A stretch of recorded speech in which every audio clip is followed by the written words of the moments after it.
It's time for the Spoony One! Wrestling!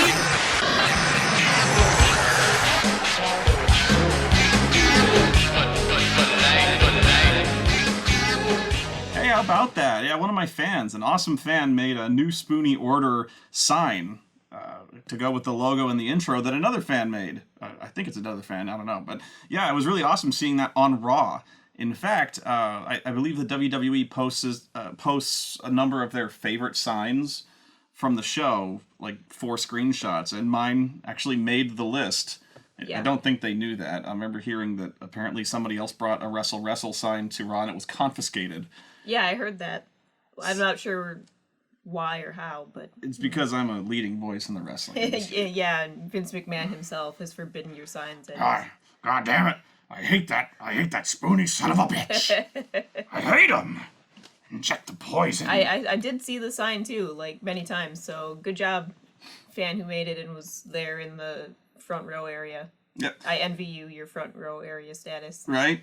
Yeah, floor seats. But yeah, greetings everyone.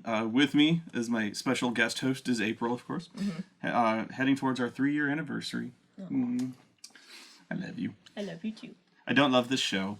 I was afraid of doing this episode because I felt like I was going into this episode. I did go into this episode with a bad mood, but also with a degree of optimism because I knew that the matches, many of them were going to be quite good. Mm-hmm. But the booking, the writing of the show itself has been like... It's been kind of all over the place lately. Oh, not really. I haven't known... I've known what to expect, and that's whatever will disappoint me most. See, that's exactly. It's almost like mirror universe. But then I start getting meta with it, and I start trying to predict what they'll do based on what I think is the most disappointing, but then they'll just surpass it and do something else. I've been pretty spot on with the... He's been guessing everything. Because I take it's scary. I take what should happen and do the exact opposite of it. And it's been very accurate. I have been almost like 100%. Yeah.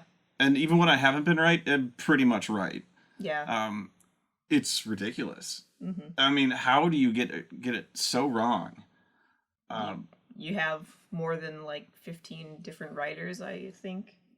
Yeah, they do. It's like they've got an entire room full of people writing like 5-minute segments and then smushing it all together. Yeah. So it turned out really bad. Before I get into the Battleground show itself, like as an example, I want to talk about John Cena. Ever the example of how the fuck do you book this guy? Mm-hmm. He's a heel. The thing is, he's been a heel for years, but they continue to push him as a babyface, and it's so weird. It's he has never been ever more heel than he is now. Yeah, and it's evident because of the booking. For instance, he's doing this U.S. Championship Open Challenge where he'll wrestle anybody. Babyface thing to do. Mm-hmm. However, he has consistently been having his title saved. For instance, when he fought Neville, mm-hmm. Neville had him beat. Mm-hmm. He would have kicked out. But mm-hmm. as far as audience perception was, he hit the red arrow, he had him beat. Mm-hmm. What happened? Somebody ran in and caused a disqualification and saved his title. Then we do this thing where... Kevin Owens wrestles him, beats him, but we'll get to that. Then, later on, just before the title match that he had here, Cesaro wrestles him. And he had Cena beat, essentially, with the sharpshooter. Mm-hmm. Somebody runs in, Kevin Owens runs in, gets a disqualification, and saves Cena's title. Mm-hmm. Wow. Then, they do, the week before the show... They do the most baffling things I can think of. The most mirror universe, what the fuck booking. It's time for Cena's Open Challenge. Owens comes out, he wants the shot. Then Cesaro comes out, he wants the shot. Then Rusev comes out, and he wants the shot. Mm-hmm. So Cena just basically steps out of the ring while these guys bicker with this little shit-eating grin on his face. And he joins commentary, and so they decide... that they will have a three-way. They will have a they have a 3-way for the title shot this week. And so many fanfics were written. Sorry. Not that many. You'd be surprised. Not that I've looked or anything. Yeah. Would I be surprised now? But they're having this awesome match. Great match. I have never said the wrestling wasn't amazing. In fact, Cena has been consistently having the best matches every single week. He's actually been having really good matches. It seems like he's added to his repertoire and everything. His very small but consistent repertoire. I mean, if anyone continues to say that John Cena can't wrestle, they are either not watching these matches or they hate everything. And I like these matches, okay? So, but yeah, the adding moves to the repertoire, oh god. It works 20% of the time, but the springboard stunner, has he ever hit the springboard stunner? He's hit it and it's never looked good. It's never looked good, and he almost never hits it. Mm-hmm. In fact, it's almost the routine where, almost like saying RKO out of nowhere, Cole goes, springboard stunner! I don't think Cena got all of that one. Which is commentator code for he fucked that one up hard. Sorry, I gotta get my iced coffee here. Oh, don't worry about it. I won't shut up anyway. He starts doing a flying head scissors, not a hurricane rana. And seriously, the one at Battleground was the scariest goddamn flying head scissors I ever seen in my life. Miracle Why that Kevin Owens survived. It was just bad. Just because it was badly executed? Yeah, and besides, you've got two guys who have no business doing flying head scissors. I mean, they're seriously like 550 pounds between these guys. And Cena should not be jumping up in the air and grabbing a guy with his legs and then flip, whatever. No, you're right. It looks dangerous when he does it. And the big move that he's added is the Code Red, which I did not order the Code Red. Did you order the Code Red? I didn't order the Code Red. Oh. Okay, sorry. He starts doing this Code Red, which is this weird flippy-do thing that is highly reminiscent of the Canadian Destroyer. Mm-hmm. Well, you want to be on the show, too. Oreo wants to talk about John Cena. She's a big Cena fan. She is. She loves John Cena. As she's very young, as you can see. She loves John Cena just like every other 3-year-old. Exactly. All right. So yeah, the Code Red is a really fun move. It's very spectacular and awesome. And see, they've actually managed to where Cena can pretty much pull it off. Caveats is it takes a guy who can legitimately, almost casually throw around Cena's 250 plus pound mass. Mm-hmm. And since neither one of these guys are the most nimble of people, mm-hmm. it almost takes place like it's in slow motion. Yeah. Still like spectacular. But it's a move that someone like Sin Cara should be doing, not a move that someone like John Cena or Kevin Owens or nobody big and bulky should be doing this move, because it's the move you use when you're a little guy throwing around the big guys. Yeah, and have you noticed it's been like a ton of big guys doing high flyer moves? Yeah, I've noticed that lately. The Ryback is doing a frog splash off the top rope. Yeah. That must be like a giant meteor made of meat. It's like a meat. He's trailing like weight gain powder as he descends. Oh god, it's like sparkle dust, except it's like weight gain 5,000. And I don't know if this is even related to the cause, but of course the Ryback was just before the show was removed from the show due to a staph infection to his knee. Which sucks. He's taking these frog splashes like shit right on his knees. And it helps when you're a small guy doing these, because there's not nearly as much weight crashing down on your fucking knees. His knees are basically just bone and muscle. There's no padding whatsoever of course, my knee is also just bone and muscle. Well, you know what I mean. Do I? No, I don't have 500 pounds of leg meats behind it. Yeah, I mean... slamming it into the mat. The Ryback is seriously like a solid 290 pounds of just beef, which he probably eats every day. His own weight in beef. Well, you feed him more, but it's all coming down on his knees, and you wonder if he has like pockets of just fluid in his knees that have to be drained. That might be why he gets a staph infection. Yeah, don't know that for sure, but he had a staph infection. You can get it from just about anything, but yeah. Which I found interesting. They posted the tweets where the Ryback mentioned he had a staph infection. And then misspelled it, and then mentioned that he misspelled it. So there's 2 tweets on there where he announces that he's going to be off the show, he feels terrible about it, something. And then they post the tweet right after where he corrects himself and says, staph, STAPH infection, #meathead. Mm-hmm. The thing is, though, they didn't actually show the tweet where he misspelled staph infection. Did they not? I thought, No. I can't remember it. They did not. Oh, oops. And so I'm like, why did you do You could that? have not shown that then. You just embarrassed the Ryback for Aw. no reason. Poor Like, meathead. we didn't have to know that he'd misspelled the staph infection. Sorry.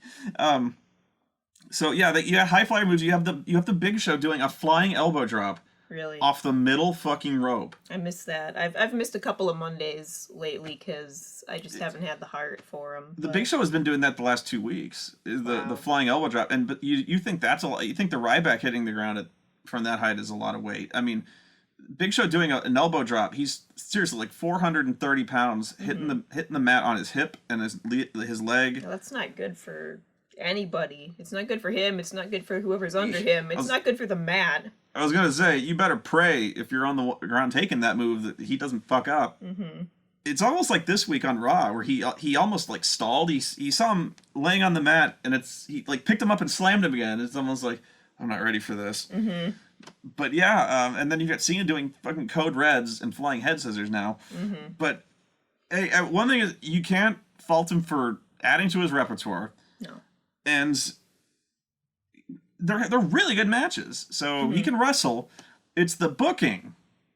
It's just beyond fucked. So they're doing this this three-way for the title shot.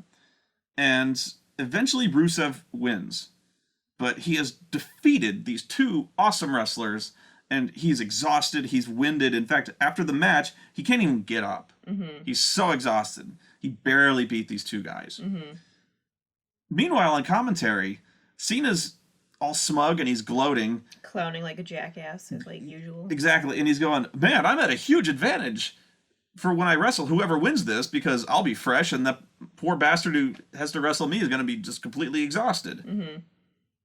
Which, that's kind of heel booking there, pal. That's the kind of thing Seth Rollins glories in, Right. And then, after the match, Cena just jumps right up, jumps into the ring, and the match is on. Meanwhile, the referee is trying to see if fucking Rusev can even stand up. Mm-hmm.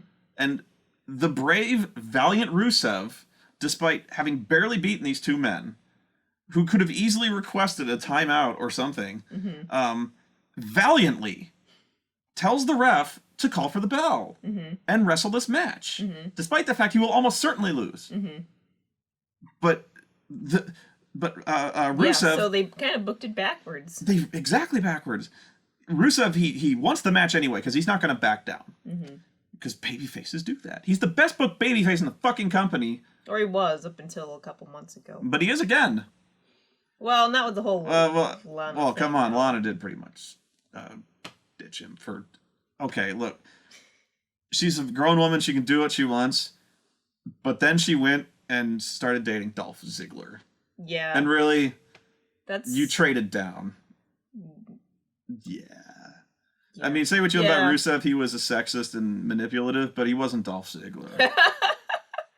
Dolph is like the nice guy that you go to when your boyfriend's being a dick, but only because you want your boyfriend to be jealous. And so they're both playing that jealousy game. That's exactly the thing is, who started that whole jealousy, I'm going to make out with your girlfriend in front of you gimmick? That was Dolph. Who started that? Heel!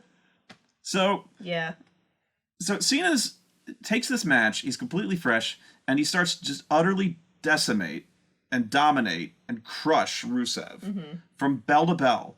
Well, not bell to bell, but from the beginning of the match, forever. He's working a slow, methodical pace, grounding Rusev like a heel wrestles.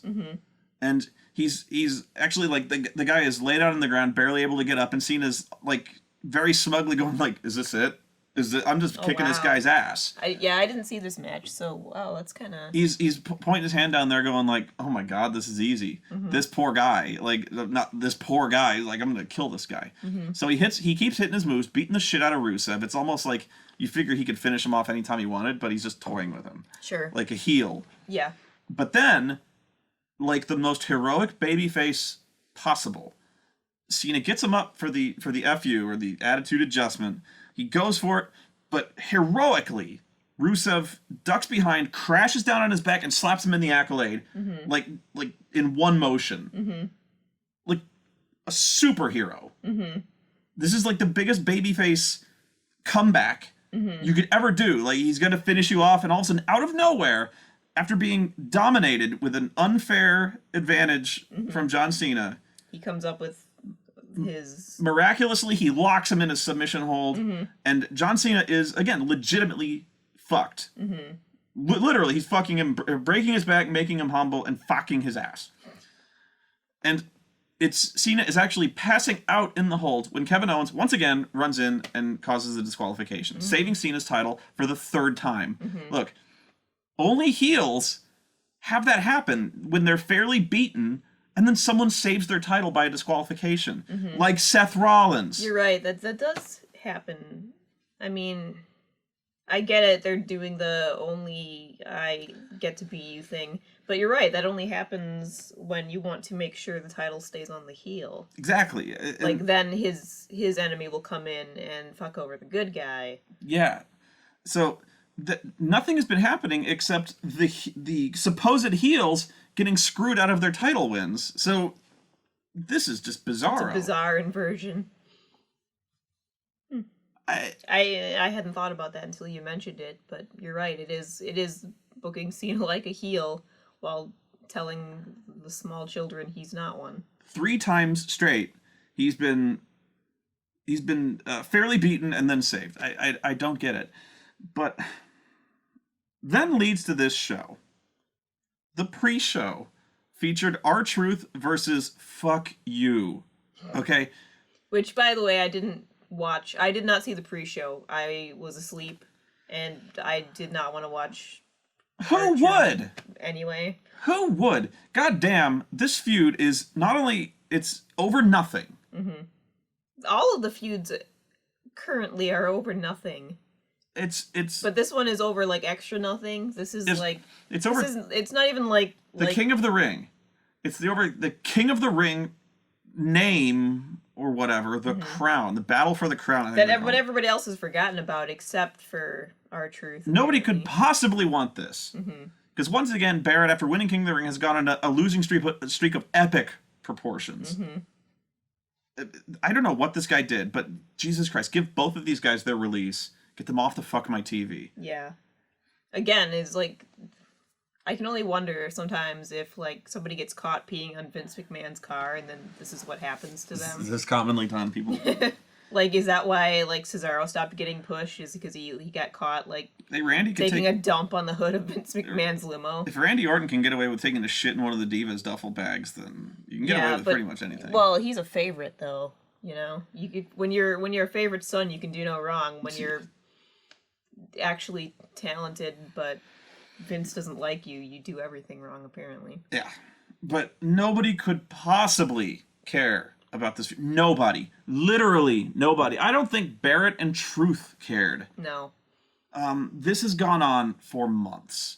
They're having this... I can't even guess at how many matches they've had in the last year. It's a lot. And it's, in the last few months, at least, a lot. And I haven't wanted to see a single one of them. Just week after week after week. I'm just sick of R-Truth and his fucking clowning. They do, yeah. He's got this... They make him look like such a goddamn fool. And I'm so tired of it. Everybody is tired of it. I feel bad for him. I just wince. It's like... He's doing this thing where he's dancing around like a fool. He's got a fucking plunger, and he's got a robe made of it was made out of a bath towel. And it's just annoying. And the commentators are doing that thing where they fake laugh like it's the most hilarious goddamn thing. Yeah. And it just makes me hate everything even more. I can't stand watching things that make me feel embarrassed for people, so I couldn't stand to watch this. Every single thing about this. Bradshaw is being fucking insufferable. All hail King Barrett. Like, even when Barrett loses, all hail King Barrett. Seth Rollins keeps getting exposed as the paper fucking champion he is. And sure enough, every time somebody credible comes out to challenge him, he's like, how dare he? Seth Rollins is the future! He's the future of WWE. Despite getting dropped on his head 13 fucking times, and at any second gonna be beaten, Bradshaw's like, but he's the future! I'm like, in the present, he's getting his ass broken. Yeah. Brock is pussing his shit in. Yeah. Right now. And, Nobody is that delusional except fucking Bradshaw. I mean, Yeah. it didn't always used to be this way where the heel commentator was fucking delusional. He could be a heel, but he wasn't a moron. So nobody could care about this match. I tried. It didn't last long. But eventually Barrett wins clean because I guess somebody had to win. And now he's got...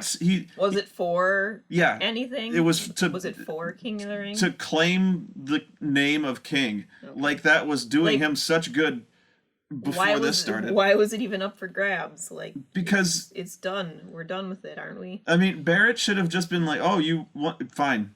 Where are your fucking... Here, I brought you a crown from Burger King. Yeah, Go let him- off and have fun. I mean, like, Jesus. I mean, after the Intercontinental Championship, this has been just another boat anchor around my fucking career. I liked it when they were doing the Bad News Barrett thing, and I'm really surprised that they kind of dropped it because it seems like WWE really likes anything. Shooting on Barrett? Yeah, they do. That too, yes. But it seems like they love anything that they can work into a hashtag. And Bad News Barrett was so easy to work into any kind of hashtag. BNB. So I'm really surprised they let that go and then just stuck him with this albatross around his neck. Well, they wanted to bring back King of the Ring. And they have. And they proceeded to make the King of the Ring a complete circus. Yeah, they've turned it clown shoes. So now that it's back, they're going to do it next year.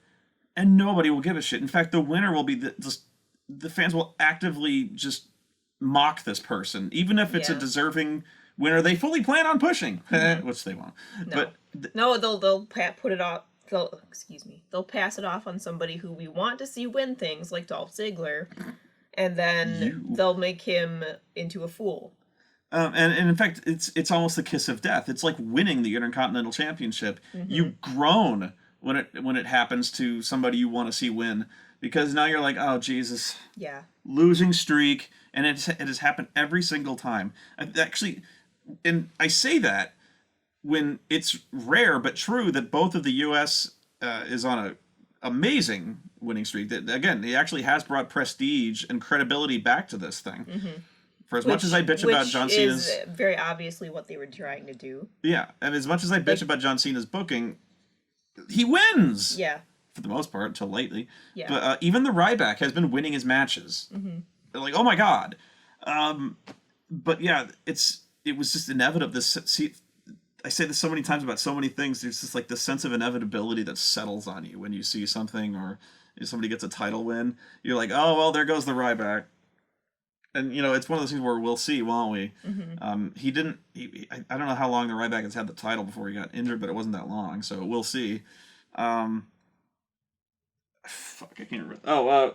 Then this is where I almost... We had to write it down because we were half asleep during most of this. Here, let me please preface by saying there were some really, really good matches. Yeah. There were some great matches. But the bad matches sucked out our life energy so hard that even the good matches were hard to watch. It was one of those things where you actually said at the same time, I can't tell if this is a good match. Yeah. I'm so fed up with this. In retrospect, I think if I went back and watched specific matches again, I'd like them a lot more. You would. While I was watching it, though, I just wanted to go take a nap or eat a hamburger or post on LiveJournal like I was 15 again or something. At one point, you said, I'd rather go work, and then you did. Yeah, I really wanted to go work on jewelry or something because it wasn't fun anymore. No, it sucked. And they had front-loaded the show with such boring matches. Yeah. That... So next up was... Randy Orton versus Sheamus. This is where I came in. And this is where immediately this killed me. Yeah. It just killed me. I didn't even see the whole thing. I did not see Randy Orton versus Sheamus from the very beginning. I mean, this has been going on since 2011. Here's my thing. I like both Randy Orton and Sheamus, or at least I liked Sheamus before they turned him heel and gave him this fucking haircut. Yeah. But this match was not a pay-per-view match. This match was just a half-assed Raw match, really. They were fighting over nothing. They were supposed to be fighting over, Sheamus kicked him in the face and allegedly put him out with an injury 3 months ago. But nobody remembered that. I don't remember that. I didn't remember that. And I have a pretty good memory for this sort of thing. Mm-hmm. But, you know, he comes back and he RKOs the shit out of Sheamus. And I'm like, why is he mad? Mm-hmm. And I had to watch a recap. They had to recap it so I would remember. And I go, oh, okay. I basically just assumed he was mad at Sheamus because Sheamus is a big dickhead lately and everyone's mad at him. He's just being a douche, so everyone's angry. Like, they didn't need any more reason than that for them to fight, and, I mean, it's not like anyone else has more reason than that to fight lately. And I mentally checked out of this right away because I've been watching them wrestle almost weekly, but 1,000 times. And that's really Randy Orton's problem. And this is another problem with the WWE in general, is I have seen all these people wrestle each other 1,000 fucking times. Mm-hmm. And they wrestle the same match with each other every time. What are we gonna do? You can do new things. Like when Adrian Neville and Cena? No. I'm sorry, my he's out Stardust? injured right now. He's out injured right now. He's NXT. Sami Zayn? Sami Zayn. Sorry. I don't know why I can't remember names sometimes, but it happens. He's been out for a while. When Adrian Neville and Sami Zayn would have matches, they'd fight a different match every time, and it would be amazing every time. It's because somebody else is booking NXT. Yeah. Well, and also I think because some people, when you work together too long, you just get into a rut. Yeah, you think so? Which Orton, Cena. a lot of people have. Other people, though, know each other's strengths and weaknesses well enough that they can say, hey, do you want to try something new? Sure. Because I know that you're not going to fuck up and drop me on my skull. Yeah. Whereas I think people on Raw and SmackDown are a lot more complacent and try to be maybe safer with each other. Well, that's fine. So they don't try new things, but it means we watch the same match over and over and over between the same people over and over and over. Well, in a way, it almost doesn't matter if they do a different match because I've seen them wrestle so many fucking times. Mm-hmm. This is just seriously like the 3,000th match I've seen between Randy Orton and Sheamus. And here's the thing. It's like, this was probably a really good match.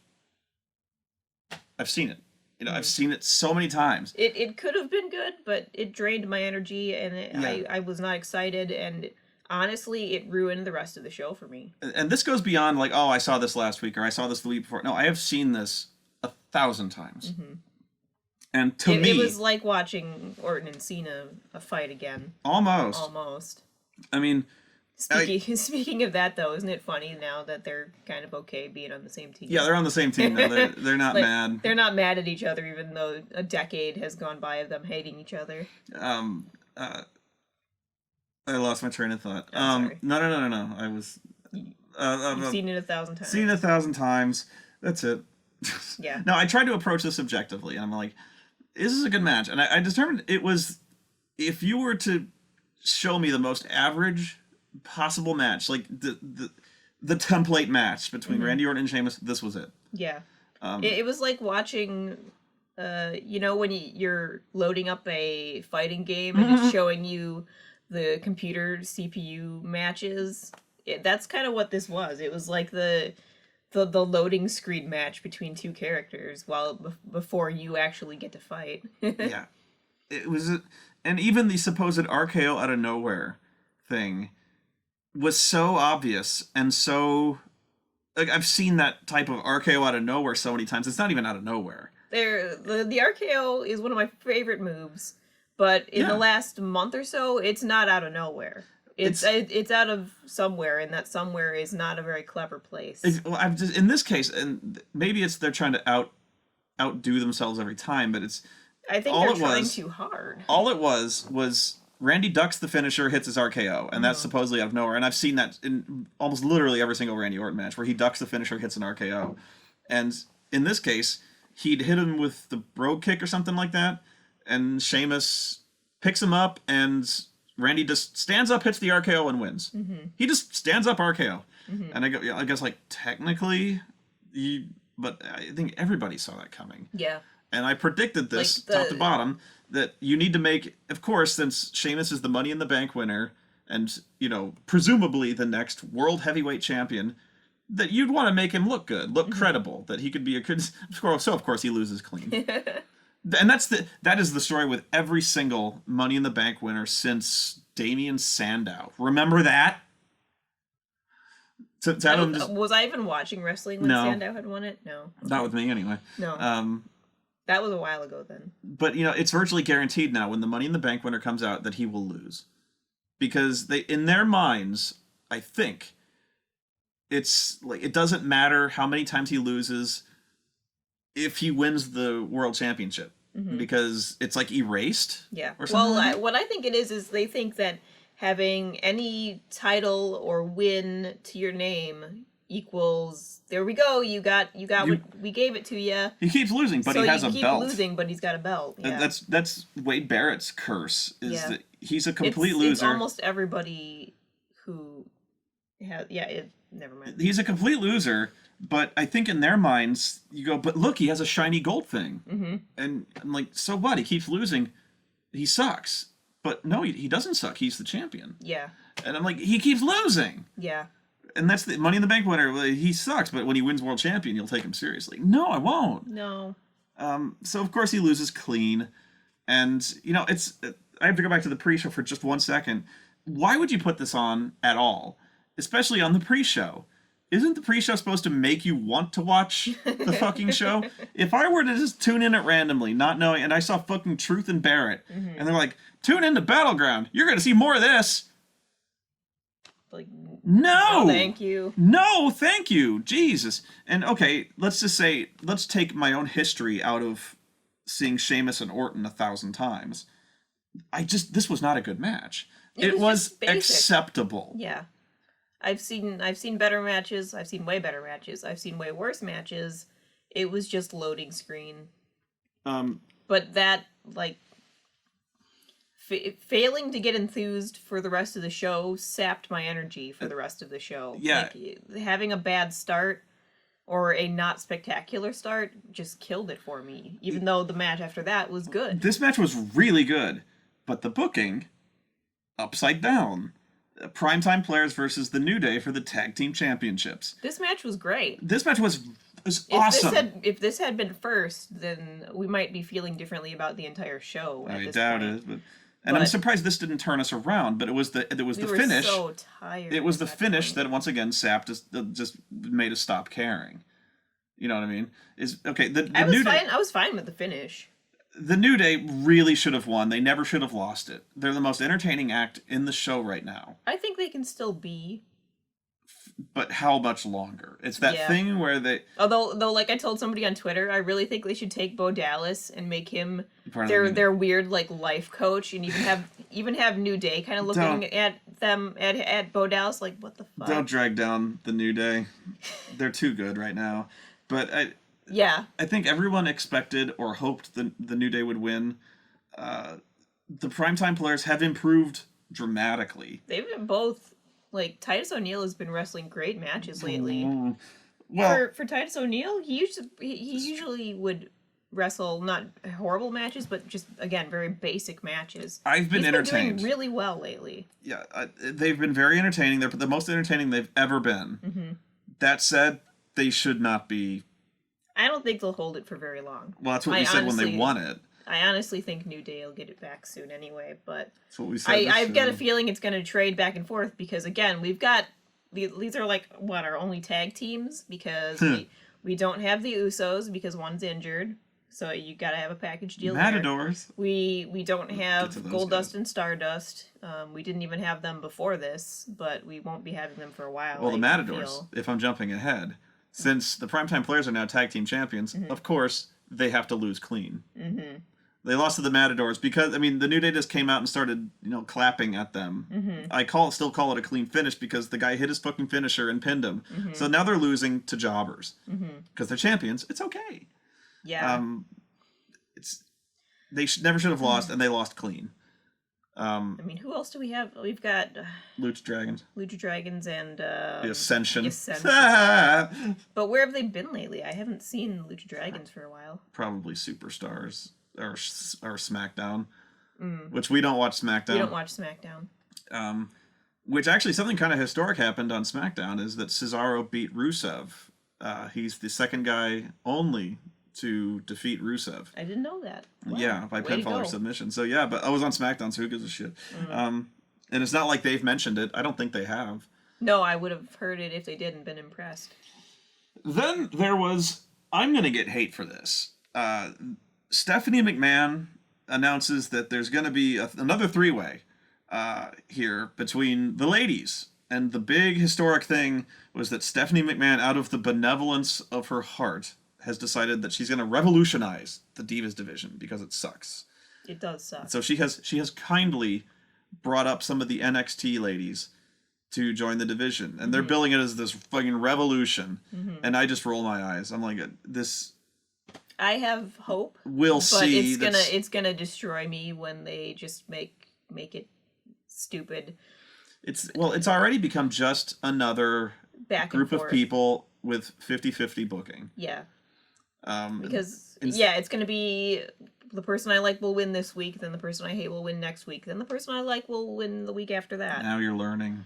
And because the women's titles mean nothing at all. Like, the only reason that Nikki Bella still has it is because they're trying to outdo AJ Lee's record. Yeah. Which means we've got, 2.5 more months Yep. of her as the Divas champion. And and they're billing this as some kind of revolution. This is going to really shake everything up. And then they proceed to have a three-way between Sasha Banks, Charlotte, and Brie Bella. Which, it would have been a great match. And it was a great match. No. Anytime Brie Bella was knocked out of the ring. Was not there. It was the best Brie Bella match that I've ever seen, simply because she happened to be in it. But these three put on an okay match. They did their best working around Brie Bella. Brie Bella, they were wrestling circles around her, and all she does is she throws bad punches and bad kicks, and every now and then yells Brie mode. What does that mean? Is that her pumping myself up thing, or is it a move? On Total Divas, Brie mode is what they call it when Brie gets fucking sloppy drunk and embarrassing. Yeah. They try to keep her away from the booze because apparently she's this huge alkie. Speaking of, where is Art now? She gets fucking sloppy drunk, horrible, stupid, falling over herself drunk, and that's Brie mode. Oh, great. Here, Brie mode is her babyface comeback, which, should she have one? I don't know. Considering, again, that's another reason that I hate it, because do we have baby faces? They're crazy. Have heels in the women? They're crazy, or they're bitches. Or they're crazy bitches. That's your only choice in the women's division. The Bellas turn babyface and heel every fucking show. You're right, they do. They're heels except when they're fighting Tamina. Yeah. They're heels except when they're fighting Naomi. And Paige is good right now, I guess, until she keeps losing. Crazy again and then backstabs somebody. And I mean, it's like, maybe they accelerate it because there are fewer women wrestlers. Like, they accelerate the heel turns and face turns. But I don't think that's what it is. I think bad booking. It's bad booking, and I'm going to say it right now, it's sexism. It's women just be hating each other.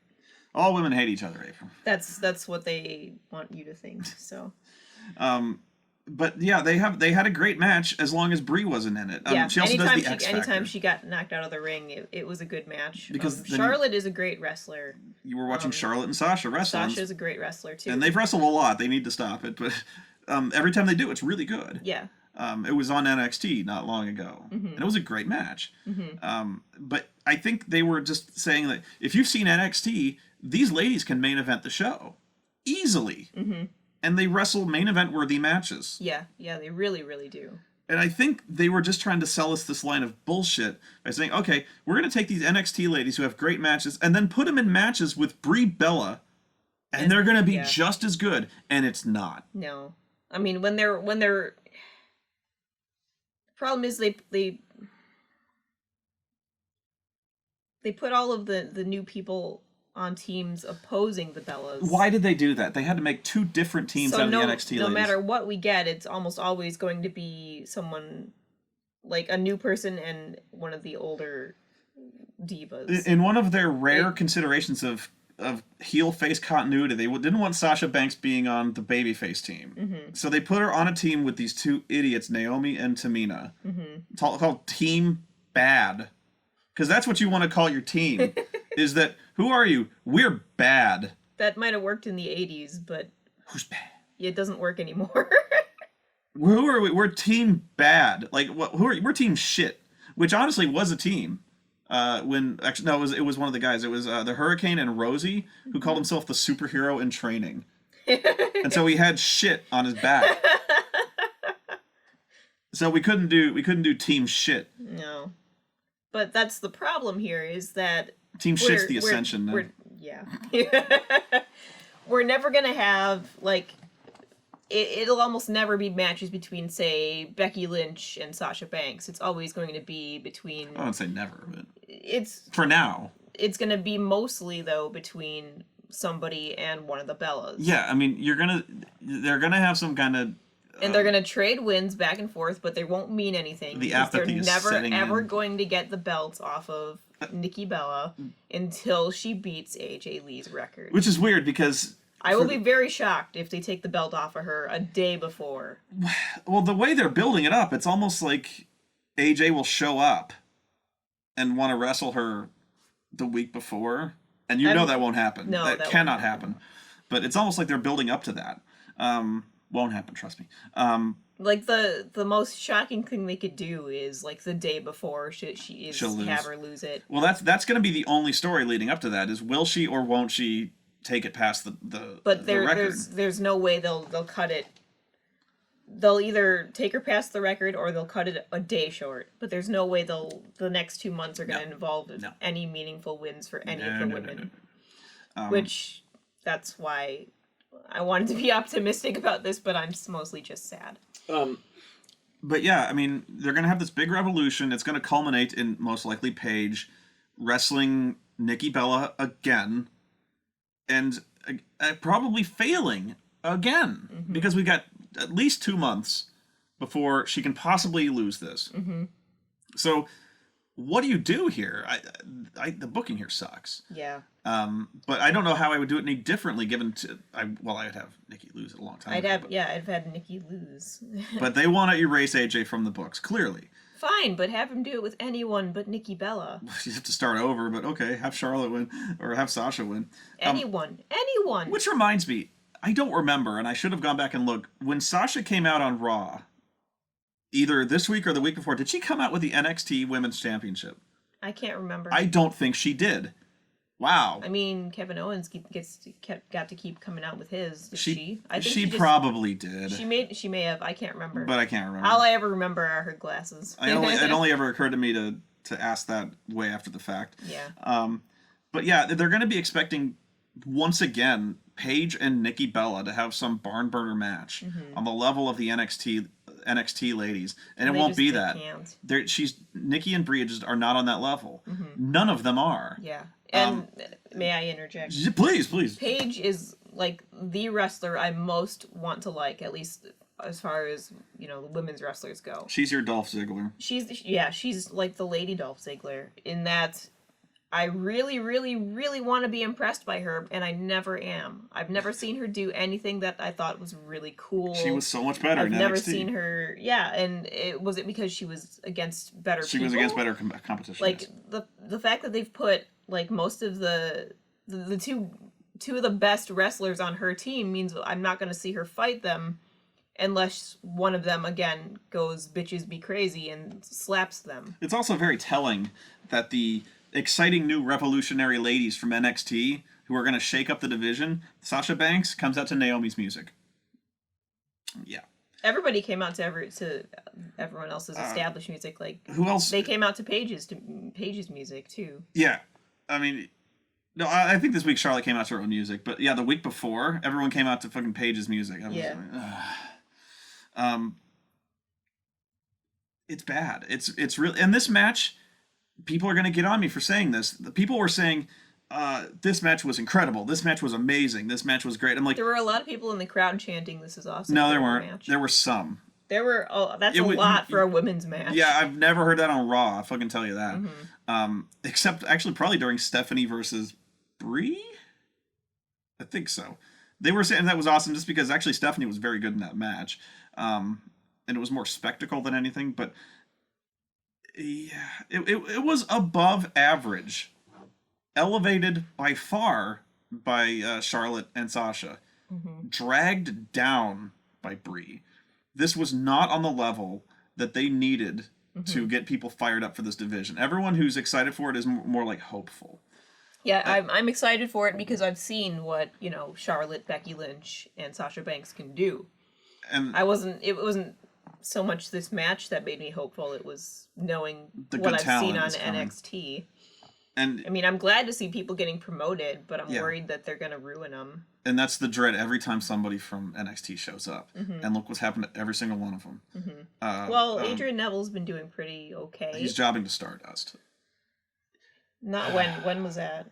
2 weeks ago. Really? Stardust was actually No, it was on Raw. It was on the last Raw before I'm this. surprised that he's even wrestling. As I recall, on I SmackDown, haven't he seen gets his win. Stardust in forever.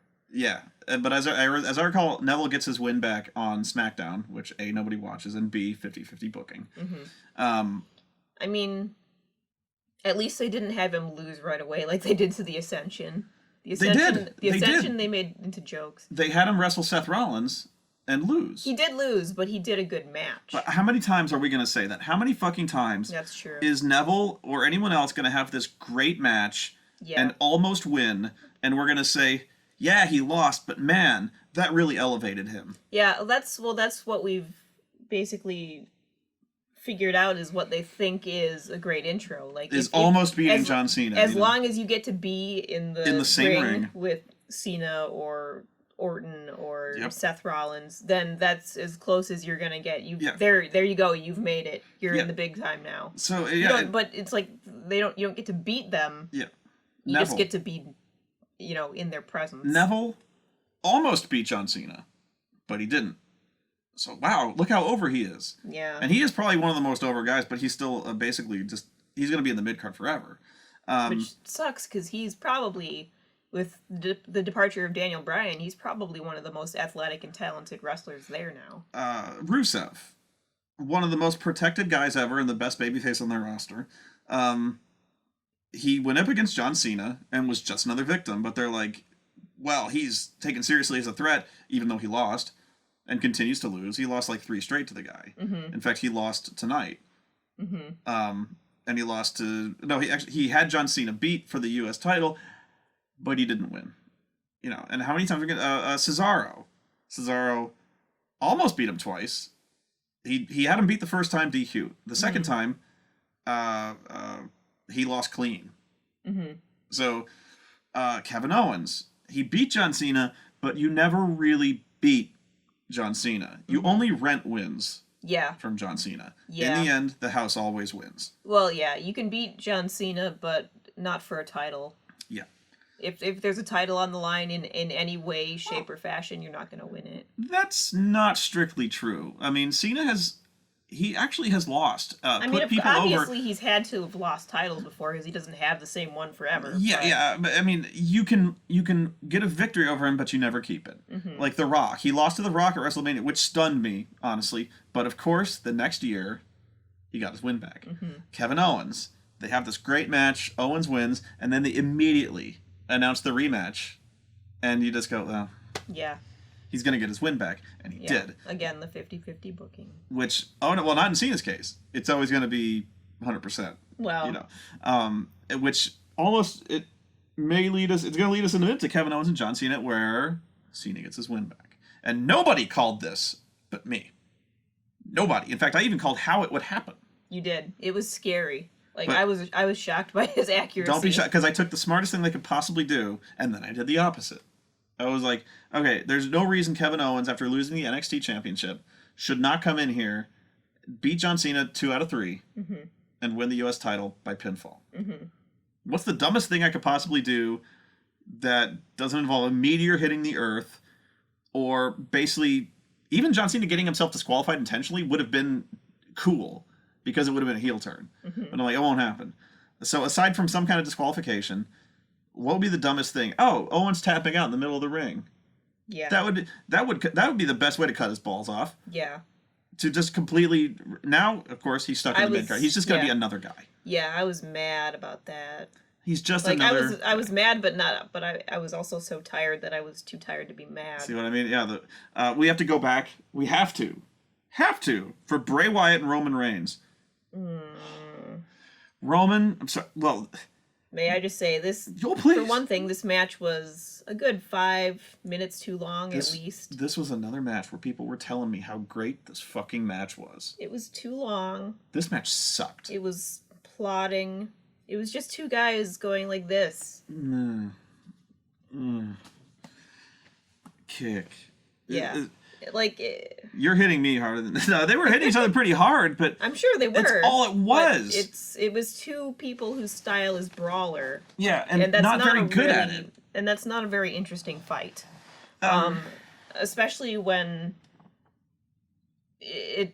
especially when the advantage so clearly should be with Roman Reigns, who is massive, and by the way, looks, again, like he should be raiding villages in ancient Greece. He looks like Conan the Barbarian. He looks like Ares from Xena. Cool. And I'd hit it. What I'm saying is, you look at him and then you look at Bray Wyatt. Do you think for a second that Bray Wyatt's going to win that match? It's always been the problem when he was attacking the Ryback.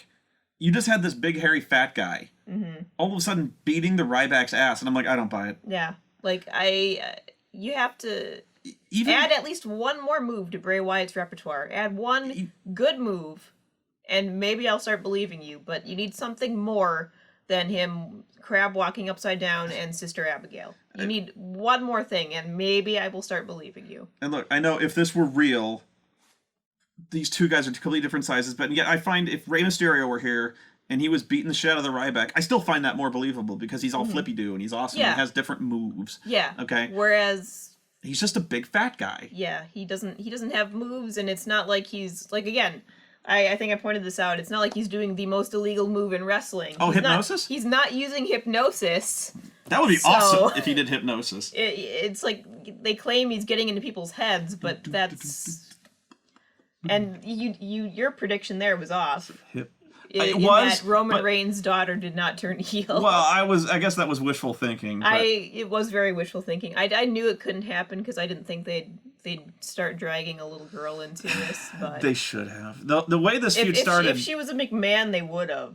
But oh yeah, they've done it. The Undertaker, when he was a heel and doing the Ministry of Darkness, they did a thing where poor little Stephanie, when she was still Daddy's little girl, he kidnaps her. Of course. And he's gonna make her his dark bride. Yeah, but that's...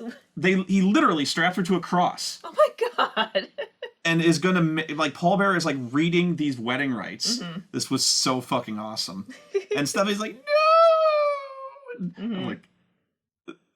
But I think everyone's already seen, the example and all the wrestlers who have children are like, no, my little girl is staying out of this. I should have realized this a while ago, because this started off with Bray, showing pictures of Roman with his daughter and threatening her and doing this thing where he's having tea with his daughter, or at least in a chair you couldn't see.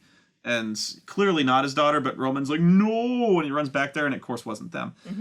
And then they seem to just forget about that. Yeah. So I guess I should have realized when they kind of stopped talking about it. I don't know why they backed off of that. I guess they figured it was, really fucking creepy. Yeah. As in, this is too real.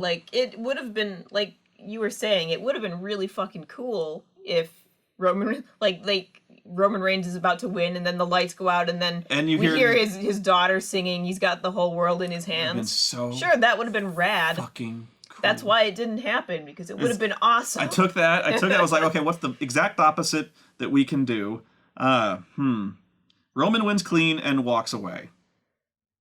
And Bray Wyatt won because Luke Harper jumped him from the audience.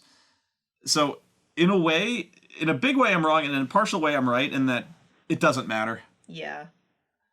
I was like, what's the stupidest thing they could do? Well, it wasn't the stupidest thing, but I mean, I'm glad they're it looks like they're aiming for the Wyatt family back together, which is what they should do. Never should have split them up. Never should have split the Shield up, which, by the way, it kind of seems like they've gravitated towards bringing them back together, or at least Dean Ambrose and Roman. Yeah. Seth is, so irredeemably asshole right now. No, he's not irredeemable. No, right now, for now. Yeah. Although, do you remember back when they, for a minute, they teamed up and he was like, yeah! That was great. And then he realizes that the other two are looking at him and not fist bumping, and he's like, oh, wait a minute. Shit. That was like the only great moment from that show, I think. That was way back. And it was what show was that? Was that a pay-per-view? Oh god, I don't. It was the one the paper before this one. I think so. I don't know what it was. I don't remember. Elimination Chamber, maybe. Could have been. Well, whatever. Anyway. But yeah, like, God help them bring the Shield back. And well, the thing is, Eric Rowan has not yet showed his face, even though they reunited. Injured. He's out injured, I was told. Oh well, even so, they haven't mentioned it, and they had reunited Rowan and Harper on SmackDown, Which and is why I'm assuming that they'll, be getting the whole Wyatt family back together. He was nothing. Yeah, they had when they split up. They had nothing to do with either of them. None of them were. Other than Eric Rowan and being a vintner, and being an award-winning vintner, and a classically trained guitarist with an IQ of 140 or something. It was high. Yeah. It was ridiculous. I had nowhere to go. I really want to try the Eric Rowan vintage wines. Oh, I would love Cabernet Sauvignon. Yeah, oh yeah, it's delightful. It's redolent of crisp notes of oak. it's redolent of face sweat and hair, beard. But this match was bad. It was tedious and plodding. Yeah, it was slow. And it was nothing but punch, kick, throw out of the ring, punching more out of the ring. This was push you into the table. To again use the fighting game metaphor, this is like how I mashing the punch button. This is me mashing the punch. You're better button. than that. Well, I first back you into a corner and then I mash the punch. You are a rushdown player. I'm a rushdown player. You're actually decent at well, you usually played Blaze Blue, right? Yeah. That's your game? Yeah.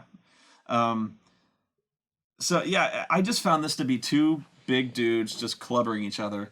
And that can be good if it's done well. And it wasn't done well. It would be... They have to be the same type of big dude. Like, if it was... if it was...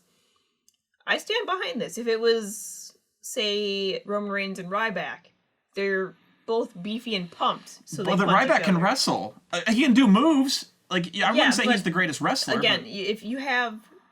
two guys who are brawler style, you need something. Not necessarily true. Like Austin and Hart had great matches, but they would actually do matches that complemented each other. Yeah. You just had a fat guy in Roman Reigns who cannot really. I'll tell you something. I've been complimentary of Roman Reigns, saying that he's good. He's not good. He has shown me nothing. He's your Paige. He's shown me nothing. Paige can wrestle. You tell me that, but I haven't seen it. Well, I haven't seen. I really wish I could go back and watch the NXT she was on, so I could see good wrestling from Paige. Roman Reigns is, and they're trying to push him like John Cena, but he has like 3 moves. He has the spear, Superman punch, and he does this thing where they call it the drive-by. Yeah, that's what they called it, which is a really awkward name. Where he does that drop kick on the apron. Mm-hmm. And it always is so convoluted when he hits it. Other than that, he just punches people. Yeah. He does a Samoan drop. Yeah. But he's Samoan. That is so it. He shows me nothing. Yeah, he needs more moves. I don't know why they were putting such momentum behind this guy. I can't see it. If I ever saw it before, I don't see it now. I can see definitely what they see in him. He has a great look. He has a great look. He's huge. His hair is fantastic. His eyes. He has cool eyes. I'm in love with his eyes, and I have nice eyes. You have delightful eyes, my love. Thank you. But he's not a great technical wrestler. No. While at the same time, he doesn't have the charisma of someone like Hulk Hogan to pull off, to make up for his shortcomings. And it leads me to wonder, can he do more? And if he can, do they let him? Yeah.